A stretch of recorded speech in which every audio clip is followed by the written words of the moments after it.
Lundi 18 octobre.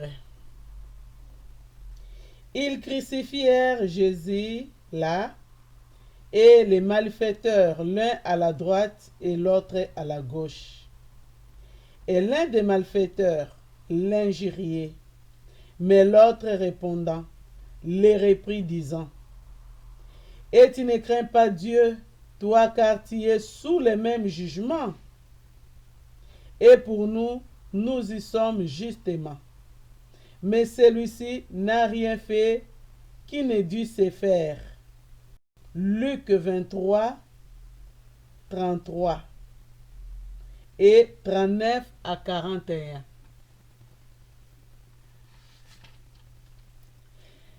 Les trois croix. Ils connaissaient fort bien la Bible, mais refusaient de croire au Dieu qu'elle révèle. Ils prenaient un malin plaisir à s'en moquer et tournaient en ridicule de grandes vérités bibliques. Des appels de Dieu souvent répétés l'avaient laissé indifférent. Mais ils n'avaient pas compté avec cet autre langage divin. Une grave maladie les terrassa et l'angoisse ne tarda pas à l'atteindre au fur et à mesure que le mal empirait. L'ombre de la mort s'est projetée sur son chemin et il n'était pas prêt à la rencontrer. Sans doute, il avait derrière lui une vie droite, honnête, mais cela suffisait-il?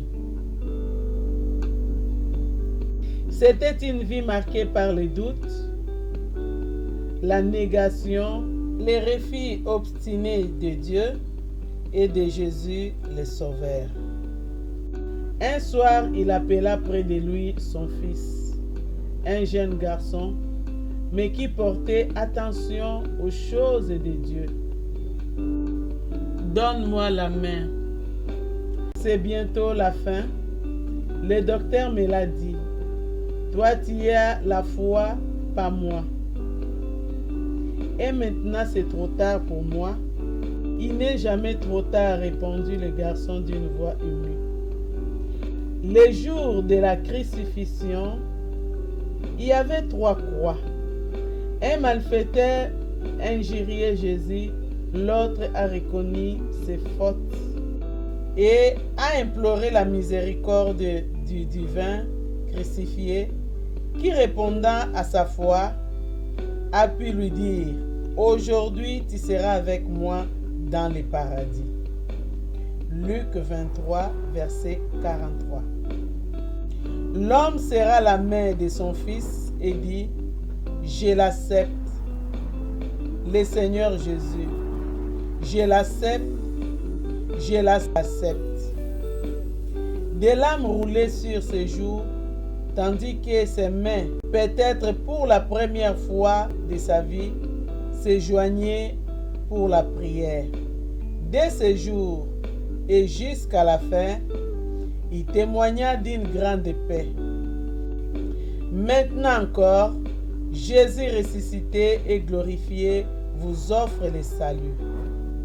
Il vous aime. Sans lui, vous êtes perdus. Vous ne devez pas lui dire non. Crois dans tes